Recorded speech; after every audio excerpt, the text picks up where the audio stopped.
Welcome to the Viking Age podcast. It's the official podcast of the VikingAge.com. My name is Chris Schad. I write for Fansided and Zone Coverage.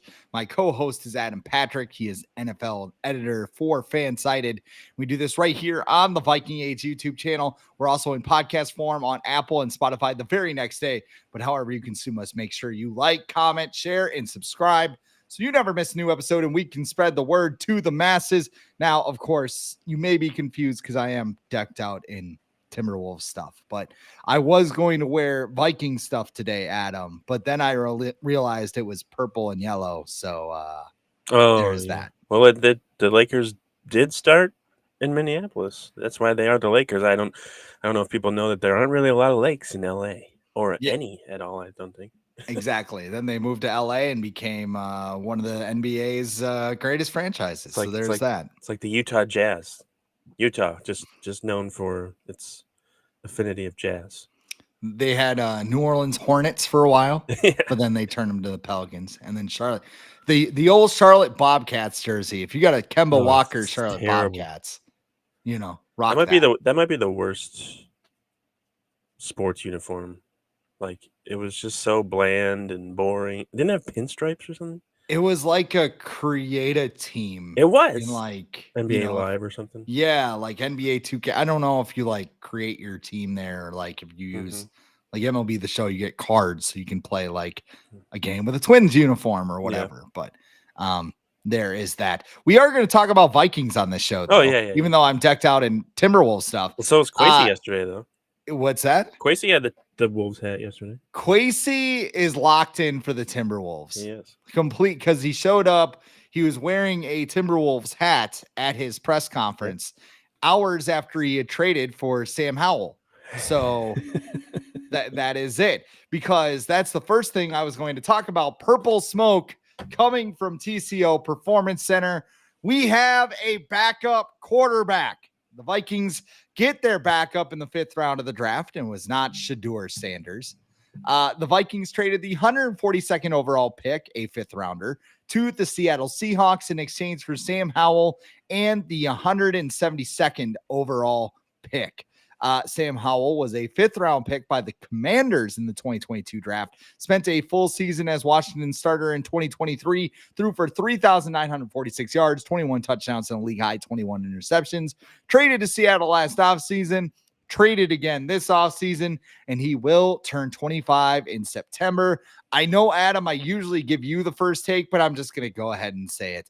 I hope Sam Howell never starts a game for the Minnesota Vikings. And this doesn't matter. I hope it's completely just, hey, be Nick Mullins 2.0. And if we need you, we need you. It's fine.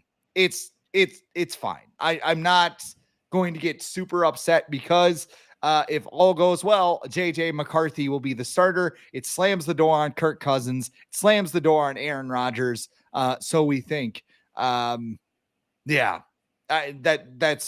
my take. No, yeah, I like the trade.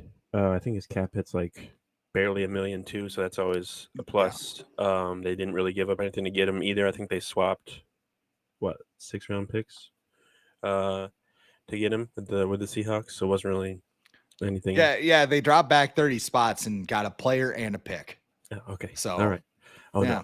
No. He started 17 games for the Commanders in 2023 when they were just basically like, all right, we're gonna suck this year, and just go out there and just chuck it everywhere you want, kid. We don't really care as long as we win like 4 games. And that's what they did. And then they got Jaden Daniels, and then they were like, we don't need you anymore, so see you later. But he was kind of like thrown in the fire, in that sense. He did throw for 397 yards and 4 touchdowns in a game against the Eagles during that year. So that seems pretty impressive since the Eagles are, I think a lot of people think they're good since they won that Super Bowl. Nick Mullins Jr., you could probably call him, because he's younger, but he's got the same kind of mentality where, like, if 5 people are covering Justin Jefferson, he's still going to try and throw it to him. And he's going to try and make throws that he probably shouldn't.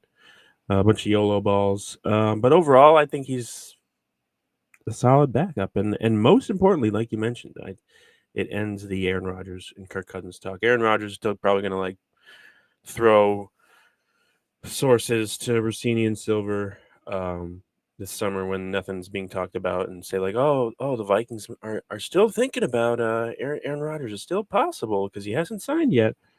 But Kirk Cousins is definitely no longer an option. And I don't know where Kirk Cousins is going to go at all because the Browns drafted a quarterback. A couple other teams drafted a quarterback. I think the Saints did. Yeah, the Saints as well. The So Steelers didn't take one. they took Will Howard. Oh, they drafted Will Howard.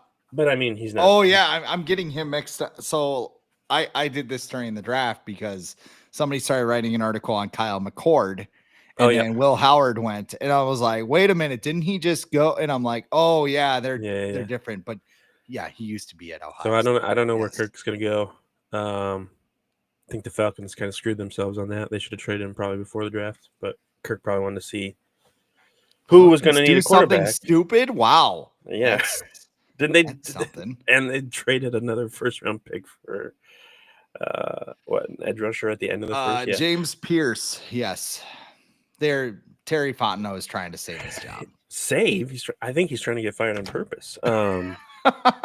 Arthur Blank's just like, oh, I don't know what's going on. Just fill his coffee tumbler with whiskey like Cody Rhodes did. Yeah. Like not even drink it, just walk around with it. Yeah, I think Sam Howell's good. Like he's someone if you need to win like 2 or 3 games in the middle of the season, I think he can do it, especially with the way the Vikings are constructing their offense to make it seem not that they're guaranteed to do this, but run the ball more next year, and have like, bigger and more physical formations. I think that would benefit someone like Sam Howell a lot more than what he was doing in Washington, where they were probably having him throw like 50 times a game. So I like the addition. But yeah, we don't want to see Sam Howell at all next year. At least not for a good portion of the season, because then if we do, then it's probably going to be a problem. Looking at everything, I think the Vikings played this very well. I'm just kind of looking at something for a little take I'm about to have here, but let's see. Sorry. Okay. Great podcasting. I know. I think they played this perfectly because, I mean, you look back at the beginning of the offseason, their plan A was, hey, let's re-sign Daniel Jones for like $17 million, right? Daniel Jones goes to Indianapolis because he wants to start. Then it kind of tumbled, and he's like, "You gonna sign someone? What are you gonna do? Aaron Rodgers is gonna go. Joe Flacco. Cousins." And like, it felt like the Vikings were trending towards overpaying a backup. Now you get Sam Howell, who, as you mentioned, $1.1 million. That is his cap hit for next year, backing up JJ McCarthy, who makes like $5 million. You have $17.25 million in cap space right now. And you can create more. I mean, I think Brian O'Neill is going to get an extension before training camp. That's just Metellus too, probably. Yeah. There are a couple extensions and maybe some ways you can jerry rig some cap space. The guy that I was thinking, this is just somebody I was looking at right now. Jalen Ramsey is available.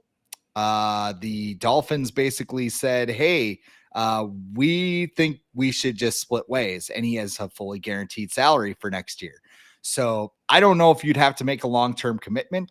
He was with Kevin O'Connell in LA too. Correct. And what I was looking at was how much did he play zone, because Brian Flores plays a lot of zone defense. He played 59% of his snaps in zone, and he played 25% in man. So and I think the Dolphins are only looking for like a 5th round pick. Correct. So like they don't want a lot in return. Ramsey doesn't want to be there anymore. He doesn't think they're a good team anymore. And he just wants out. And I think the Dolphins already have enough on their plate with Tyreek Hill, whatever he decides to do every other day and get in the news. So they're just like, just whatever, just go. So yeah, that I'd be interested to see if they do that. And I mean, your corners right now, according to our lads, Byron Murphy Jr. Did he play more slot? I think he played slot last year, right? Last year he did. I feel like he was on the outside, but maybe that's just me. And your outside corners, in his first year with the Vikings, he was. Okay, and your outside corners are Mekhi Blackman and Isaiah Rodgers, which Yeah. Fine, but one guy's coming off a torn ACL and the other guy was a reserve on the Eagles last year. What I'm about calling the Dolphins. What about Asante Samuel? Son, yeah, I don't know what's happening there. Right. Like, I would love the signing. Like, don't get me wrong. It's just there's a lot of weird. Like, I saw him at a nightclub and he had a hat on, anonymous tip line. Yeah. Well, now there's I think Mike Garafolo or whatever shared a couple weeks ago that he's still dealing with like some symptoms from a neck injury that he suffered last year. Which, if that's the case, I don't think. Let someone else figure out if he's okay first before you try and do that, because the Vikings already went through that with Danielle Hunter a couple years ago, and that didn't go so well. Neck injuries are not something you mess around with, especially in football when your job is to tackle and get impact on your neck all the time. But yeah, I like the Ramsey idea. I haven't even thought of that, but now I'm probably going to write about that. So thanks for that idea. I mean, I'm going to write about it too. Right. So cover. We're just going to have dueling articles, but I mean, I think that's where the attention goes now. Now that the draft is over, it's like, how can we, like they did it last year with Stephon Gilmore, right? Yep. They looked, they're like, okay, we need some help at corner. Who's out there? Let's bump up our offer to Stephon Gilmore. Like, these are the things you can do when you're not paying your backup $18 million. So, yeah. And what Miami's like number 1, I think, in the NFL PA report card, and the Vikings were number 2. So, he wouldn't be downgrading. I feel like in terms of football life or whatever. And who would you rather join right now? Would you rather join the Rams or the Vikings? I know the Rams beat the Vikings, but I don't know. Yeah, I think the Falcons might be in the running too because of they don't have any picks or money. That's true. I was gonna say, but like they have a 5th round pick they can give up. But Raheem Morris, that's what I'm thinking of, because he was his coach in LA. Yeah, I've written about that for the RBN too, and it's just kind of like, I don't know how you're gonna do this, but how do they do anything? Sounds good on paper. Yeah, I don't know. They just trade first round. They traded a first round. Bleep them picks. I didn't even know they had a first round pick to trade next year or whatever. Yeah. Well, man, if Michael Penix Jr. isn't good, like the Rams are going to be like, so we got a top 10 pick. Arch Manning, come on down. Right. All righty. Well, that's enough backup quarterback talk. Not quite into it for the Reeds. So let's talk about the first round pick, and then we can go to the rest of the draft class. The Vikings 2025 draft review starts with pick number 24. The Vikings stay at pick number 24 on Thursday night and select Ohio State guard Donovan Jackson, a 3-year starter with the Buckeyes, kicked out to left tackle to replace Josh Simmons, a fellow first round pick for the Buckeyes. He got whooped by Abdul Carter in his first start at left tackle, and that'll happen, but did really well the rest of the year. He's considered an interior lineman. According to Dane Brugler of The Beast, great athletic strength and has versatility. How do you feel not only about Donovan Jackson, but sticking at 24 and just making the pick? Well, first off, I think I'm probably one of many people who are very surprised that the Vikings stuck at 24 and picked, because I think everyone assumed they were going to trade back because they only had 4 picks. So like when it came to their pick and it was like Vikings are on the clock, and it's like, oh well, they'll probably trade and then it'll be somebody else's pick, and then it's like, oh, the pick is in. It's like, oh, all right. Okay, so they're making the pick. But it sounds like they just really like wanted the this Kermit meme. Yeah, they just really exactly. They really wanted this guy, and you hear the thing like don't draft for need or whatever, but like who cares at this point? Like you've got with the Vikings, like they didn't have to draft, like they're in a position where they can draft for need, where like other teams need a whole bunch of depth and they just need better players overall, where the Vikings are pretty set at a lot of positions except for left guard. And so they get this kid who can step in right away at left guard, or if Christian Darrisaw is not ready, he can pop out at left tackle for a couple games at the beginning of the season. So I like this for them with his versatility. I was looking at some of his film or whatever. I was impressed with like his awareness as a blocker in terms of like picking up stunts, which the Vikings got destroyed by the Rams with in the playoffs with their defensive line just going all over the place. He doesn't get overpowered much, and if he does, he recovers pretty well.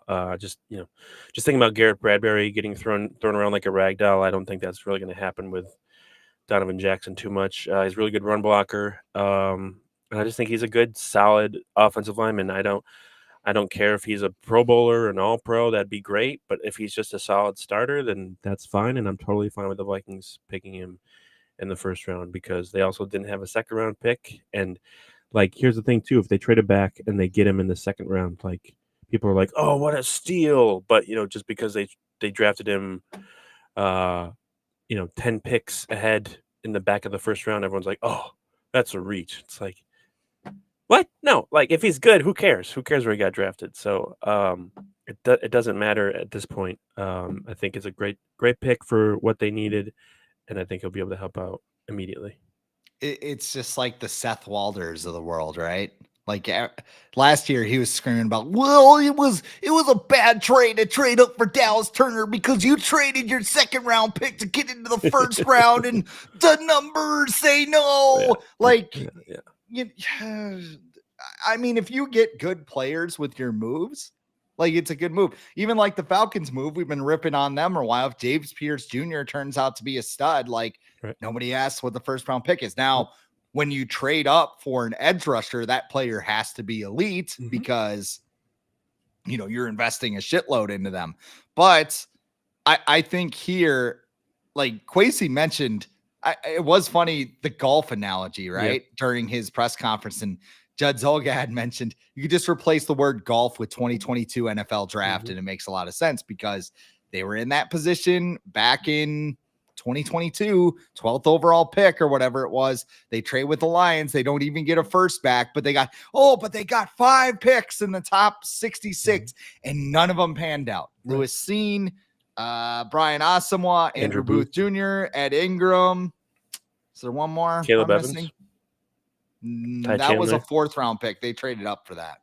Ty Chandler was 5th. What did we say? Andrew Booth, Ed Ingram. Jalen Naylor was 6th. I mean, he wasn't in that trade though. I was talking about just that trade. I think it was Ingram, Asamoah, and Booth. Oh, Asamoah, yeah. Yeah, but he's mentioned that several times where it's like, you try to fill like 10 needs at once by trading back, and it doesn't always work. Like here, it's just like we wanted Donovan Jackson, so we're going to take Donovan Jackson and we're going to plug him into this offensive line, which, by the way, I mean, they had flexibility to do what they wanted there. I think a lot of the guys that would have looked great were already off the board. Derek Harmon went to Pittsburgh, even though he's not a quarterback and they desperately need one. I think that Donovan Jackson, it's basically the last infinity stone in the Vikings offensive line, because Kevin O'Connell went to the podium, and it's probably as close as Kevin O'Connell will get to like snapping at a post-game press conference. Like I'm sure like the podium, like he just grabbed the sides of the podium and like it was like splintering, just like shaking, like, oh, we need to solidify the interior of the pocket. And like, then he went into Kwesi's office the next morning, like, you better fix this because I just watched my quarterback at F5 for about 60 minutes out there. So do something. They sign Ryan Kelly. They sign Will Fries. They draft Donovan Jackson.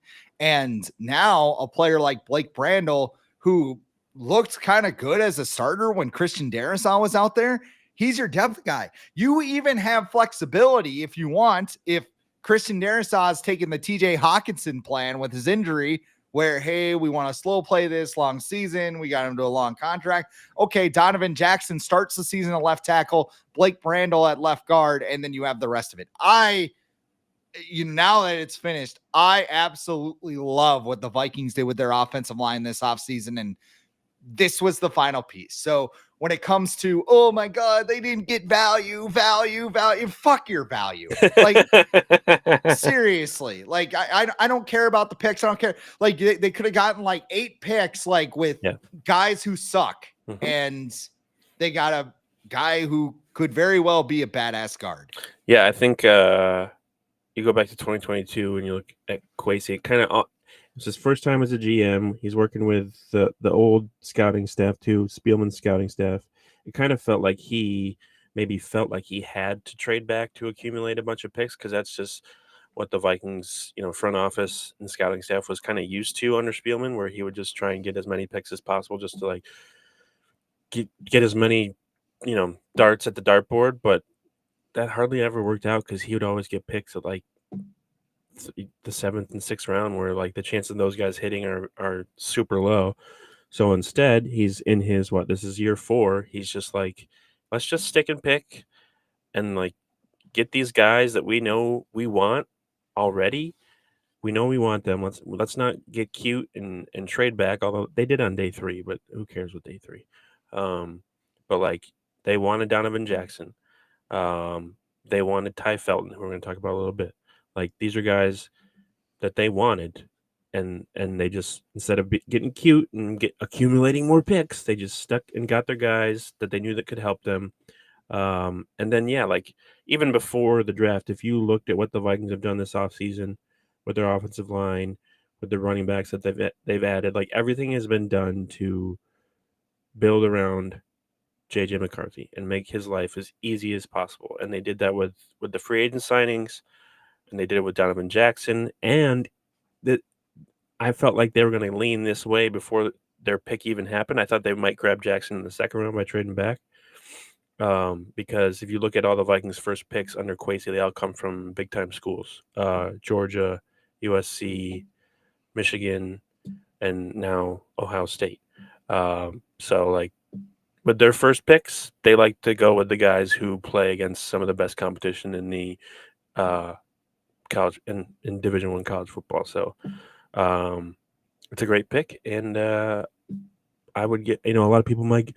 I think I saw some people giving the Vikings a B- grade or whatever, which also immediate grades after the draft are stupid. I don't know if you've seen Scott. That is mock draft. I don't know if you've seen Scott Van Pelt's recent rant about it, but it was perfect because he's like, who cares? Just throw a letter out there. It does not matter right now because we have no idea how these guys are going to be. But I think for what the Vikings wanted and what the Vikings needed, Donovan Jackson could have probably been a more perfect pick for the Vikings right now. Yeah, I think it got mentioned too. Like what happens? I mean, the Texans needed an offensive lineman. They could have taken Donovan Jackson when they got Ed Ingram though. They got Ed Ingram. They're pretty good. They also took Ariante Ursary, row the boat, go Gophers. But yeah, that's right. Yeah. So that's pretty much it for Donovan Jackson. We'll get back to the review in just a second, but we got to get paid first. Do you want to get paid as well? Do you want to win up to 1,000 times your money? Well, of course you do. And you can do it at Underdog Fantasy. To play, just choose whether a player will go higher or lower on their stats, such as points, assists, rebounds, and more. They've got all of your favorite leagues, teams, and stars to choose from. It's the NBA and NHL playoffs. You're looking at that right now. Maybe you got that Anthony Edwards higher on points. Maybe you're feeling Jaden McDaniels higher on rebounds or even scoring. He had 30 the other night. Or maybe you're into the Wild right now and you're kind of like Kirill Kaprizov, Kirill the Thrill. Let's go higher on 0.5 points. You can do all of it at Underdog. It's right at your fingertips. All you have to do is download the Underdog app. Sign up now with the promo code THEAGE to unlock a special offer of $1,000 in bonus cash when you make your first deposit. Join in on the fun when you sign up with the promo code THEAGE, which is all one word. Claim your special offer today and get up to $1,000 in bonus cash instantly upon your first deposit. You must be 18 plus, 19 plus in Alabama or Nebraska, 19 plus in Colorado for some games, 21 plus in Massachusetts and Arizona, and present in a state where Underdog Fantasy operates. Terms apply, void in Colorado. If you are concerned with your play, call 1-800-GAMBLER or visit www.ncpgambling.org. In Arizona, call 1-800-NEXT-STEP or text NEXT-STEP to 53342. And in New York, call the 24/7 Hope line at 1-877-8-HOPE-NY or text HOPE-NY 467-369. Don't post that comment. What's that? Don't post that comment. No, I saw it. I saw it. Hey, we love comments. Please keep it clean. I know I dropped an F-bomb. We'll drop an F-bomb or two during the show, but that's all I asked. Just It made try me and laugh. keep It made me clean. laugh, though. It did. I don't know. 2 things We're all before we get 6-year-olds inside. So back started. I know immediately after this, I'm going to go track down the CBS morning interview with Bill Belichick because I heard I just saw the clip. Just super awkward. It's like, we're not answering that. Yes, Like, so, and it wasn't even like probing, like, how did you meet your girlfriend? right? Like, oh, so how did you meet your girlfriend? Shut up, Bill. I'm gonna have to watch that. And then what else did I see? Oh yeah, why do people care that, like, why is the NFL investigating that Shedeur Sanders got prank called? Who cares? Because it's Shedeur. And I heard Like, the rumor is that the defensive coordinator was Jeff Ulbrich or whatever. His son was the one behind it. So he's probably gonna get in trouble or whatever. I'm Who sure cares? that a lot of prospects have had, Yeah, they just said prank calls. Tyler Warren got prank called too. But they're not investigating that. That's totally okay. Shedeur, I just want to I want to give him a big hug. Right. Oh, Shedeur. Should we just let's save that. I'm gonna lose my shit at the end of the podcast. So Stay tuned. Stay tuned. Let's talk about the Vikings' second pick in the draft. They trade back from 97. They take Maryland wide receiver Ty Felton at number 102. Oh my God, Maryland wide receiver, Stephon Diggs. It's Stephon Diggs. All right, let's not helmet scout here. Lined up outside most of the time, has experience in the slot, led the Big Ten with 8 catches and 93.7 yards per game last year, ran a 4.37 at the scouting combine. He was pissed because it was not a 4.35. But I feel like the Vikings needed a receiver like this, a guy that can work underneath, kind of like a souped up Brandon Powell, maybe. A lot of people, again, thought they reached about it, but you have Jordan Addison and you have Justin Jefferson who are deep threats, but now you have a guy that can catch the ball close to the line of scrimmage and make a play, like turn a 3-yard gain into a 10-yard gain or a 70-yard gain. I would rather invest in this than pay a wide receiver $12 million like Cooper Kupp. So for sure. I think this was, and I don't know much about the actual player. I kind of watched his highlights and I was like, but it's a player I think the Vikings needed, and it's kind of insurance in case Rondell Moore doesn't pan out. Oh yeah, I'm not depending any. I heard Rondell Moore might not even be ready for training camp, so like his knee is not good. We don't even know what happened. Like it's like the Falcons said it was a serious knee injury. That's it. That's all we really know. I know a lot about the Falcons training staff. Yeah, but they're Dr. Nick's. So Ty Felton, yeah, he's super fast, like you mentioned, 4.37, which people are like, oh, Jalen Naylor, he's like the Vikings fast guy. Jalen Naylor runs a 4.5. So Ty Felton's even faster than that. But like, and it's speed where like it shows that it's not obvious. It sounds weird to say, but like it shows up when he has the ball in his hands, really. So yeah, like he's really good after the catch. He caught a lot of screen passes and hitches or whatever at Maryland. Makes a lot of guys miss. His route running could be better, but I think that's something that Keenan McCardle can help out with that area. He's got a ton of potential. I like what I've seen from this kid so far. If the Vikings develop him right, I think it's possible he could down the line replace Jordan Addison after Jordan Addison's rookie contract expires. I think this is a guy where that might have been in the Vikings' mind where they're like, all right, Addison might be gone in like 2 years. He's probably gonna want big money if he doesn't do anything else stupid before that happens. So I think if the Vikings do this right, they can probably develop him into like a number 2 if they want, if all goes well. So I like the pick. Yeah, and while he's waiting to be involved, he could be a good gunner because they just got rid of Najee Thompson too. So that's one area where he can help out too. So I like the pick. Yeah, like I said, I like the idea of just investing in receivers with draft picks. Like I kind of mentioned it with Josh Palmer got paid. Like he's not good. No. So what Diami Brown or whatever, didn't he get like yeah, he got a massive 8 million deal. or Like something? Yeah. when you have Justin Jefferson and Jordan Addison, and I mean that's the other thing that this does when you invest draft picks, you open the door that if down the line you do want to pay Jordan Addison and add a second high priced receiver, you can do that because you're developing guys at the lower levels and you keep that flexibility. I don't know. The Addison thing is really interesting, man, especially after this year. Like, we'll see what I mean. I'm thinking it's probably going to be a 3-game suspension. Like, I'm a little nervous as far as how they're going to fill that right now because it's kind of like you don't really have. They're gonna run Jalen Naylor, they're gonna run the ball a lot the first couple games. probably. I can see that. Run the ball, throw it to Justin Jefferson. Mm-hmm. That I mean, now they can.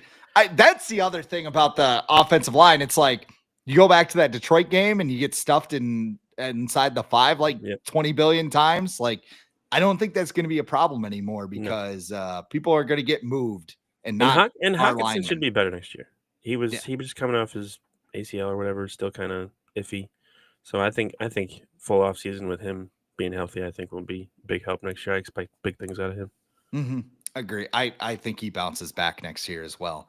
Yeah, I mean that's no offense to Ty Felton. That's kind of all I have to say about it. Was anyone else super confused when the Vikings traded? Was it with the Texans? In the back of the third, I thought they traded out of the third round. Like same. I was like, oh, I'm so glad we waited all night for them to trade out of the third round. But we knew that was going to be a possibility too. But then again, it said, oh, Vikings are on the clock. I'm like, wait, what? It's Quincy's music. So like, yeah, it was the first 2 rounds were like, what's going on? What are we doing here? But they ended up with 2 good players. Yes. The day 3 draft picks. I don't know. I'm just gonna run through them all and then we can give like our big view on it. Georgia defensive tackle Tyron Ingram Dawkins, play inside or outside, very versatile. Brian Flores was very giddy about the idea of adding him to the defensive line. Strong size, athletic traits, 6'5", 276 pounds. So does he bulk up? Does he kind of stay at the same size? Luke Braun, friend of the show, kind of mentioned him like as the next Jihad Ward. Yeah. Did I say that right? Or is it you Jihad did. Ward? I'm sorry. Yeah, 3 sacks last season for the Dogs. He was kind of a reserve guy. So that's kind of a guy with some athletic traits the Vikings would like to take a flyer on. Penn State linebacker Kobe King, run stuffing linebacker, not great in coverage, probably a special teamer outside of that. But those are the guys who take in the 6th round. And then let's party with Gavin Bartholomew, Pittsburgh tight end. That name may think, oh, this is a homeschool guy. He likes to listen to classical music. No, massive Jared Allen type mullets. Improved both with his receiving and blocking in each of his 4 years as a starter. And maybe the newest best 3rd tight end in the league. So we'll see how that goes right there. But other than that, that was the Vikings draft. Very uneventful, but they went and they got some dudes.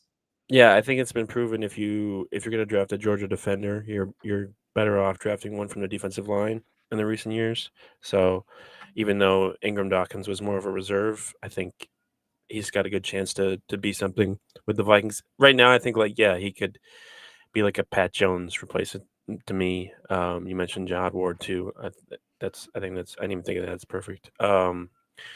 But yeah, he's a good run stuffer. But yeah, he's a developmental guy. Kobe King, the only thing I'll say about him is twin brother Kalen King was drafted in the 7th round by the Packers last year, so that's kind of interesting. Already have a rivalry there. And yeah, Gavin Bartholomew, they needed a new Johnny Mundt, so they went out and got him.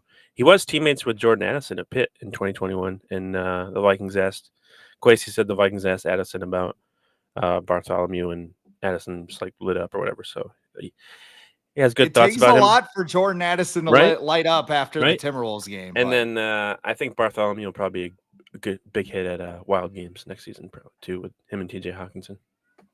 Just take him out just as chugging beers. Just team bonding exercise. Ryan Kelly. Well, if the Wild don't blow another 2-1 lead in a series, like maybe they could do it next round. Yeah. Yeah, like, hey, what are you doing, man? Let's go to the hockey game. Yeah. Do a little let's play hockey.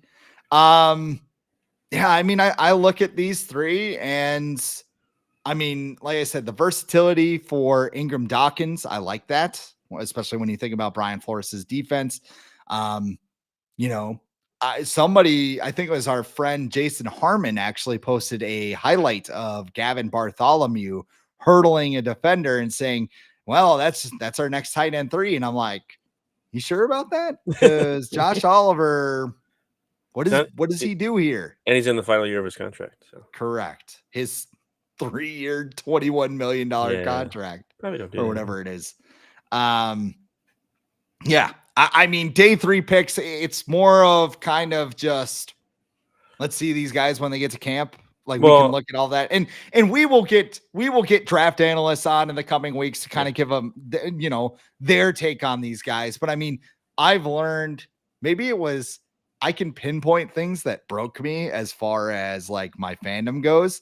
And like one of those things is like when Quasey gave a starter grade on Dwayne McBride, and like, we got a starter grade on this guy, 7th round, Isaiah Pacheco. Look at, even the Chiefs want to get rid of Pacheco now. Yeah.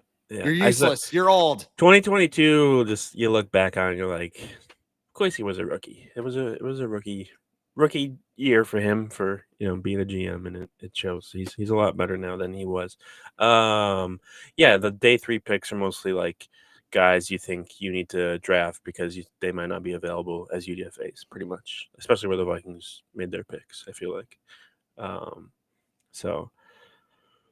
5 picks, which I think is tied for the lowest the Vikings have ever had in a draft in their history. So, and then they went out and signed like 19 UDFAs.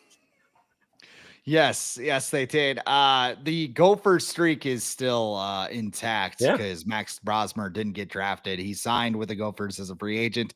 I've heard some good things about Logan. Yes. Logan Brown, offensive lineman from Kansas. A lot of people are saying good things about him. They signed a punter, Oscar Chapman, from Australia. who, I don't know if he's from Australia. I know he had a 74-yard punt last year for Auburn, which is pretty awesome. And then if you see the photo of him, him and Will Reichard look like they are the same person. Him and Bartholomew will get along well. Exactly. Yeah, they got Silas Bolden too. Yes. From Texas, super fast receiver, return specialist, and then Tyler Batty. Yes, we got a comment actually from M. Morris. He says Batty will surprise. Yep, I think so that's his guys. I think Batty, Bolden, Brown, Logan Brown, you mentioned, all have a good chance to make the final roster next year for sure. Yes. Looking at some of the other comments here as well. T-Bass 2323, he agrees with me. Mock drafts are totally idiotic and silly. Don't know why fans put much stock in them and get so excited about a bunch of fans making picks. Usually it's just, I use mock drafts as kind of like a guide, like, hey, who should I watch? Who should I keep an eye on? That sort of thing. When they come out in September, it's just kind of like a watch guide. And then as you get closer, it's just kind of looking at it. I think I've said this before. It's important to pay attention to who they're from. Because some guy writing for, Buckeyes. Donovan Jackson 101. Yeah. It's gonna. You want to look at Daniel Jeremiah. You want to look at, Field Yates. I would probably, Mel Kiper's the GOAT or whatever, but I'd probably stay away from his because he's pretty wrong about a lot of stuff as exhibited this weekend. Guys like that are, Matt Miller, Jordan Reed, Thor, guys that like have been doing this for a while, know a lot about these prospects, also know a lot about the teams and what they need. Those are like what you should be paying attention to. And also, people do mock drafts because people read them. So until people stop reading them, they're going to keep happening. Like on Monday, expect way too early 2026 mock drafts. Mitch Leitner, first round pick. If they're not already out today, which I'm sure some are, they'll be in full force tomorrow. And like I said, use them and be like, okay, I'll keep this in the back of my memory and watch these guys when college football starts. For me, I don't watch a lot of college football. Like, I grew up on the East Coast, which Northeast even, where like college football is not that big. So when I see mock drafts and I'm like, oh, cool, why is this dude going in the top 10? And I'll look up more about him, and it'll make me, learn more about the prospects that the Vikings could potentially add. So yeah, there's a way to look at them that's not all just like, oh, they're so stupid, they're never right. No mock draft. The purpose of a mock draft is never to get everything completely right. Like, I don't think anyone has ever been able to do that. Like, the best mock drafters are able to get, I don't know, like 12 or 13 picks out of 32 right. Like that's the ceiling most of the times for people doing mock drafts. Randy Lewis also chiming into the comments. First of all, he says skull, Yeah. skull, Skull. as always. 4 letters, 1 word, skull. Yeah. He also said, whoops, that was another thing. T-Bass also says there's a lot of Michigan fans that are now Vikings fans because of JJ McCarthy, but now they want to draft every Michigan player on the roster. Michigan's good. They won the national championship. I would have liked Will Johnson had they Or Kenneth passed Grant. on. Yeah, Kenneth Grant would have. Grant was off the board, but Johnson was on there. But something's up with his knee, so apparently, yeah, he fell 3rd round. I think he was 2nd round. He went to Arizona, late 2nd, I think, though. But yeah, this is the one I actually meant to throw on because this is something I was thinking about too. Randy Lewis says, I'm surprised they didn't bring in any running backs. We have a hell of a 1-2 punch, but behind them, not much. Maybe they are waiting for Akers to sign so we can trade for him again. That's an Ialto right there. Not to steal somebody else's bit, but definitely an Ialto. You concerned they didn't add a running back, or are you? No. There's a lot. Ty Chandler's breathing easier, but there's a bunch of free agents out there. Like, I'm just pulling up right now. Jamal Williams, he'd be fine. Nick Chubb still out there. I don't know what his health status is, but he was with Kwesi in Cleveland. I'd be curious to see if they do that. J.K. Dobbins out there. Like, there's still some, like, they don't need a RB1 or RB2 right now. They need probably a more solid RB3 than Ty Chandler, and you can get one of those guys for probably pretty cheap in free agency if you need to. Like, you could even probably wait until right before training camp if you wanted to do that. And that's why we kind of joke about the Isaiah Pacheco thing, but it's kind of true. You can find guys 7th round, UDFA. Remember James Robinson? Yep. Like I played Dynasty League football and I picked him up like at the beginning of the year. Jaguars. Like, oh, I'm like, this guy is awesome. This is great. And then, if we want to use the fantasy football analogy, I remember Justin Jackson completely breaking my fantasy football experience because I was in the semifinals of my championship and he's like, you got to play defense and pick him up. I'm like, play defense? What the fuck this is fantasy football. There's no defense. It's pulling horseshoes out of your ass. I think I'd keep an eye on Nick Chubb. I think he'd be someone the Vikings would probably be interested in, especially now that the compensatory picks aren't going to be a factor. Yeah, I just feel like I'm thinking they should just add. But he might want to start somewhere too. Right. I almost just feel like you find somebody to kind of compete with Ty Chandler, less he's on the field. And they could still sign like a UDFA too, like after, because not all the rookies that people just signed are going to even make the 90-man roster before training camp. So there's still plenty of options. I'm not worried about the Vikings with running back. If it was like they don't have an RB1, then I'd be like, yeah. But they clearly had other priorities than running back, even though this was like the deepest running back class in 20 years or whatever. And usually when they say things like that, like nobody pans out. Yeah, sometimes that's usually how it goes, but I'm not worried at all about that, especially because I know Kevin O'Connell is just going to go back to passing the ball all the time in the second half of the season. Why are we talking about the running back? Right? JJ McCarthy's going to chuck it 50 times. If they need a good pass blocking running back, sure, but yeah, I'm not worried. Yeah, exactly. Rest of the NFL draft. What was your favorite thing about the draft this year? I hate to admit it, but the pop that the Packers fans had when they drafted a receiver in the first round for the first time since 2002. It felt like a wrestling pop. It was great. Like the way that what's his name, Mark Murphy, just like built it up, and it was like the first time since 2002, the Packers drafted a receiver, and then they announced his name. And it was Golden. They're like, yeah. So like, I don't know if you've seen the McAfee clip too of like the dude that plays Mel Kiper or whatever. He's a Packers fan. And he was just going nuts or whatever. It's a great clip. I'll have to send it to you. Not that we enjoy Pat McAfee these days too much, but yeah, I don't want to admit it, but that was a great pop by the Packers faithful. I have to give the Packers a begrudging gritted teeth. Like, okay, that looked like it. It was definitely a cluster as someone who has been to Green Bay and been around that stadium. Like, Oh yeah, and also one of my friends went too, and he said it was just a cluster to get out of there at the end of the night because yeah. they didn't label any of the buses where they were Oh, going. okay. So like they had all these shuttles and like they were just Bus? Why people take a bus? They get paid like $150 for parking in someone's driveway. Hey, those guys know how to make a buck. Yeah. That's for damn sure. But no, it looked like the world's largest Wisconsin street dance. It And seemed as really somebody who has calm. gotten drunk in Wisconsin many Yeah. times before, that looked kind of fun. It seemed really calm and like just kind of mellow. Which just chill. Which, you know, have they had the draft in Philly? I think they did, right?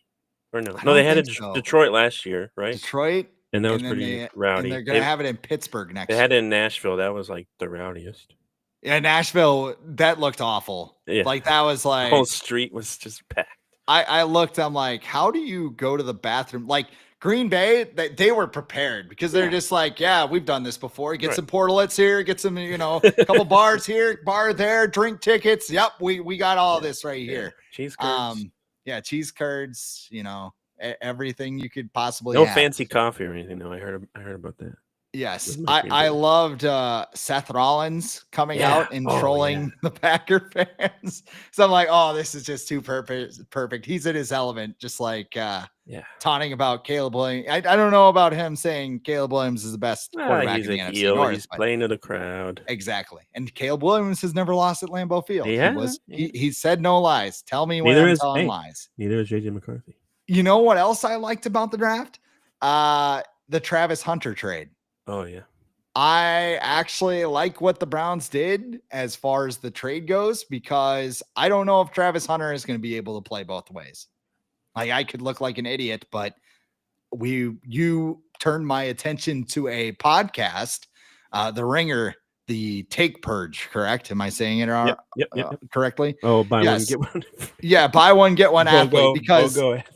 You have a salary cap. You can't give somebody a Shohei Ohtani contract like top corner, top wide receiver, because you have to manage that. Yeah. And then also too, it's just kind of I don't know, like I don't know how he's going to do it. So maybe they'll find a way or whatever. I just think if they try to do that and like are just stubborn about it, the bust potential for Travis Hunter is very high. So trading down, getting an extra first round pick so you can trade up for a quarterback in next year's draft, or so we thought at the time. Another one. Also, too, if they had taken Ginty at 5 and then like loaded up, and I know they took Quinshon Judkins, who has the greatest spin move in the history of football, according to College Football 25.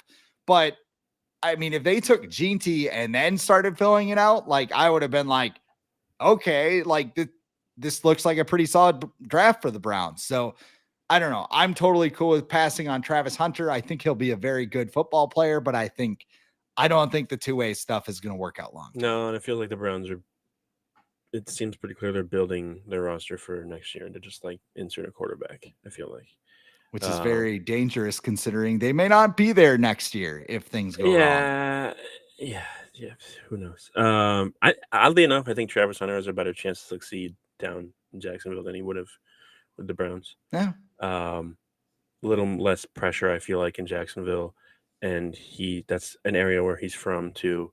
And I think Liam Cohen probably would be able to figure out how to use him better than, no offense to Kevin Stefanski, but he's more of like a traditional type of offensive coordinator.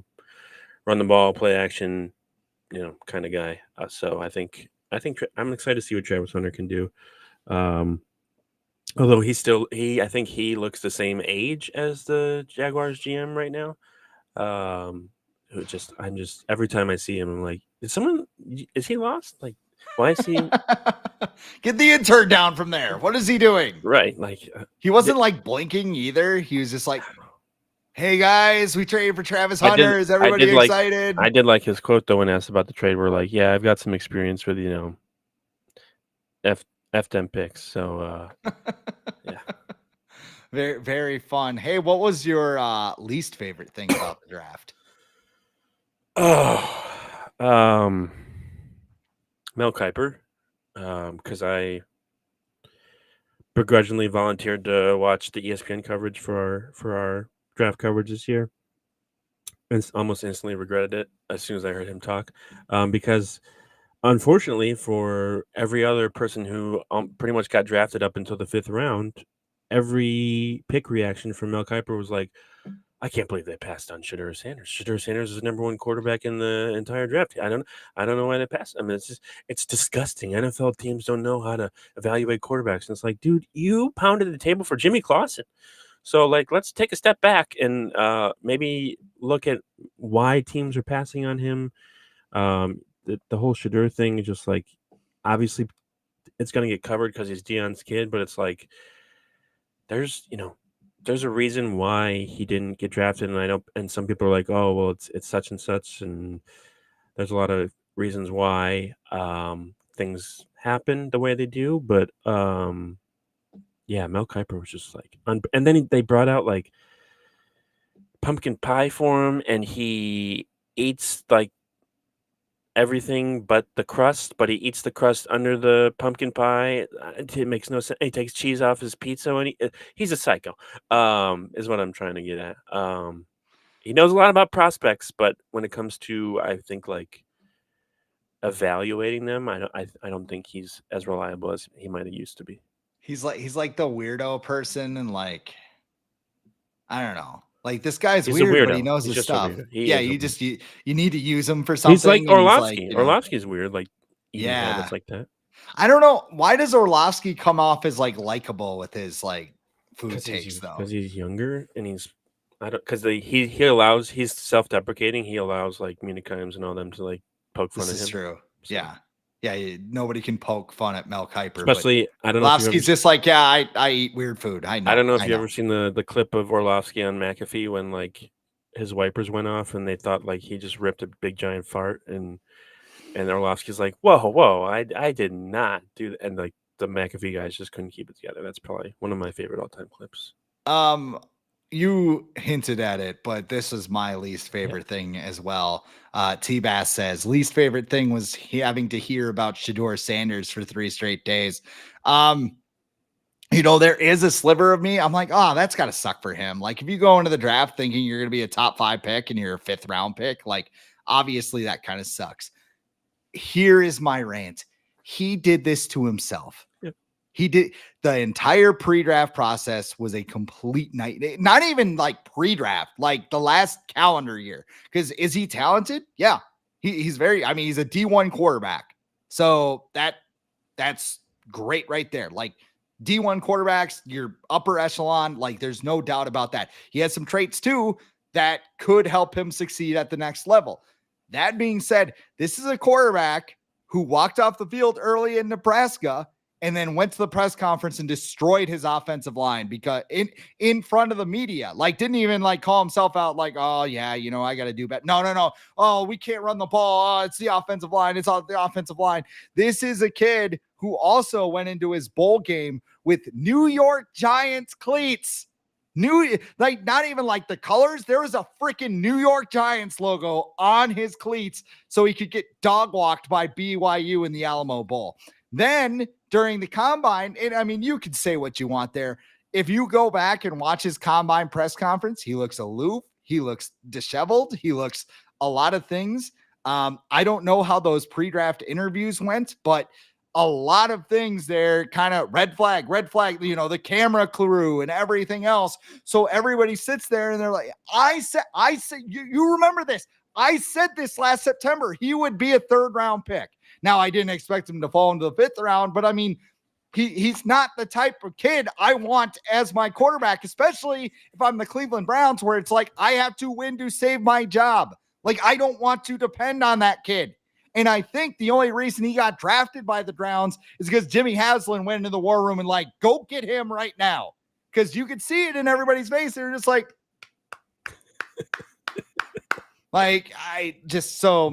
it's not because it's we're looking into the prank call because, oh my God, why would somebody do that? Dude, that happens a lot. Like, sorry. Like, why does the NFL need to investigate? And also, too, if the NFL finds out like who it is and it's not Elbrick or whatever the rumor is right now, what are they going to do? Well, don't do it. You're banned from Falcons games for life. Oh no. What are we going to do? Yeah, like my main thing is he's draftable, but I never thought he was good enough for him to act the way that he did during his career. Like if he was like, you look at his teammate Travis Hunter, who was he was the best college football in the nation last year. He won the Heisman. Like, he had every reason to act the way that Shedeur did because he backed it up. Where Shedeur, it's like, I'm the quarterback. I'm my dad's quarterback. Like, could he have how many schools could he have played for other than Colorado?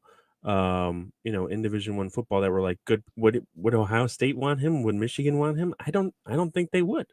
So like, when it comes to him, I just don't think he was good enough. And people have, even compared to like, well, Baker Mayfield was like super arrogant and cocky during his college football career, and he got drafted #1. I'm like, first off, he won a Heisman, he won a lot of games, and there's a difference between being arrogant and cocky on the field than arrogant and cocky off the field. Because in the pre-draft process, you never heard anything about Baker Mayfield being like a jackass or like entitled or whatever in the interview rooms or anything like that. Like, the NFL is a business. If you're a quarterback, you are representing the entire organization, the billion-dollar organization that you get drafted by. And judging from everything, like you said, in the last calendar year, a lot of teams didn't want to deal with that. And plus, Dion probably wants to coach his son in the NFL. So if you're a coach in the NFL and you draft this kid, who knows if you're even around next year because he wants his dad to be his coach. So why would any NFL coach want to do that? And like, pretty much, like, obviously Andy Reid's not going to get fired. What's his face from the Eagles isn't going to get fired, who I heard might have drafted him if he was still on the board. Yeah. But like, there's a lot of factors that went into just everyone's basing it like on like his pure skill and passing. And also, this quarterback class wasn't that good. Like, Cam Ward went #1 because he was like the best quarterback. If he was in another draft, if he was in last year's draft, Cam Ward probably is like the 5th or 6th quarterback off the board. So like, it's not like Shedeur was like this amazing prospect. He's a quarterback who has the possibility to be better, and he has that NFL background. But like, there's a lot of factors that went into him sliding. And I just think people are quick to judge, like, oh, they just hate him. And it's like, why doesn't he, he deserves a lot of blame for what happened in this draft. And, but now it doesn't matter. Go out and, if you want to shut people up, shut them up with your play. And if not, then everyone will just be proven right that you weren't worth going in the first round. And I think that's the other thing too, like him being projected to go 3rd or whatever. Like, how much of that was just other people looking at mock drafts and being like, oh, that's what they're saying, so he must be going in the 3rd? Because didn't Thor like him? Did he? I can't remember. Okay. But I know Mel Kiper liked him. He was #1 quarterback. But like, there's he was #1 of all time. I think I just saw a clip as Bussin' with the Boys with Taylor Lewan and Will Compton. They have Delaney Walker on there sometimes because he's a former teammate of theirs. And Delaney Walker, former Titans and Niners tight end or whatever, he was saying how like Shedeur's not going to go until like the 3rd round. And they were like, we'll bet you $1,000. And he's like, okay, sure. He's not going to go until the 3rd round. Guess who got $1,000? So yeah, there's just a lot of things that went into it. It was just, and ESPN. I wasn't watching NFL Network, so I don't know how they covered it as well. But like, there was a whole thing, like the whole thing was about Shedeur, and I'm like, I know he's a hot topic, but like there are other intriguing aspects about this draft besides Shedeur Sanders. But that's what ESPN does. They get invested in like one person, Tebow or Johnny Manziel or Rodgers. They follow the trends and want to talk about that only. But it was a hard watch, and just I don't know. It was just it just puts a bad taste in your mouth when you see all that stuff. Like, I don't know. I don't care about Shedeur Sanders. Is what I'm trying to say. You want to talk about some other quarterbacks, because this is one of my favorite things too. I know we're kind of jumping back and forth, but the Raiders at pick number 213 took Montana State Tommy Millott, FCS quarterback, and 2 picks later they picked North Dakota State quarterback Cam Miller, another FCS quarterback. Somebody was scouting in the FCS. Somebody was watching that. Pete Carroll was chewing some gum, just like. I like these guys are these guys are pretty good. I like this. I like this timing a lot. Where have we moved receiver? Stop. The gum's already dead. Like I honestly wish the Bears would have hired Pete Carroll back. When Ryan Poles took over, so like they could just have like two. Just what do you think about this peck right here? That would have been too smart by the Bears, though. That would have been a good hire. So that would have been the Bears who didn't draft an offensive lineman with their first 2 picks, decided to go tight end and receiver with their first 2 picks. Yeah, great job protecting your franchise by just. Oh, but we signed all these free agents. Yeah, there's a reason why they were free agents. Well, no, they traded for Thuney though. Right? Traded for Thuney and they traded for Donovan Jackson. He's old. They're old. He's old. Ryan Poles. It's terrible. I'm so happy he was like, no, I don't want to be the Vikings. Oh, all right. Let's do one more comment here, because this is T-Bass. Cam Ward would have meant above JJ McCarthy. It's possible. I think it would have depended who the teams were in the draft order. Like, I don't know. I think if JJ McCarthy was in this draft, he'd be the number 1 pick. Yeah, I don't think Cam Ward, his playing style fits an offense like Kevin O'Connell's. I mean, you can adjust it obviously, but yeah, his incarnate word, another FCS quarterback, by the way. Yeah, his incarnate word highlights are insane. Oh yeah, like they're just fun to watch because he's playing incarnate. Didn't he play at Washington State though? And he was okay at Washington State, right? Yeah, he was pretty good at Washington State, and then that's how college football works. And Miami's like, hey, right, we'll give you $7 million to come over here. Yeah, and in Miami, like, it's a big time program. You get all like, not that Michigan isn't, but that would have been a better argument, I feel like, than Cam Ward or Shedeur Sanders, because that argument was always silly to me. It's like, this isn't an argument. Like, people clearly thought Jackson Dart was better than Shedeur Sanders. So yeah, I did like the video of that drunk Giants fan like calling it out, like exactly what they're gonna do. Did you see that? No, but I did like the video of John Gruden asking what Jackson Dart's, what's his snap count, and he just went like, John Gruden was like, what? That's it? And he's like, what's your hard count? He was like, it's like, okay. Maybe a little bit. I mean, it might be a good thing he's behind Russell Wilson and Jameis Winston. No, they found a Giants fan at the draft. I don't know who was recording him, but they were just talking, and he's like, it's like a typical Wisconsin guy. You got a tall boy in hand, and you're just shooting the ball, and he's like, what quarterback do you like? He's like, Jackson, you got a fucking dart in your neck, and I'm like. All right, I like this guy already. And he's like, you going to take him at 3? He's like, no, you don't take him at 3. You take Abdul Carter at 3. Then you move down, you move back into the first round, and then you trade your 3rd. And he nailed the trade like a bar for bar. Like, seriously, it was like clairvoyant, like fueled by Bud Light. He's like, go Giants. And I'm that's pretty awesome. Before we get out here, do we think the draft in Green Bay sold more water or beer in the last 3 days? Beer. Yeah, for beer. Sure.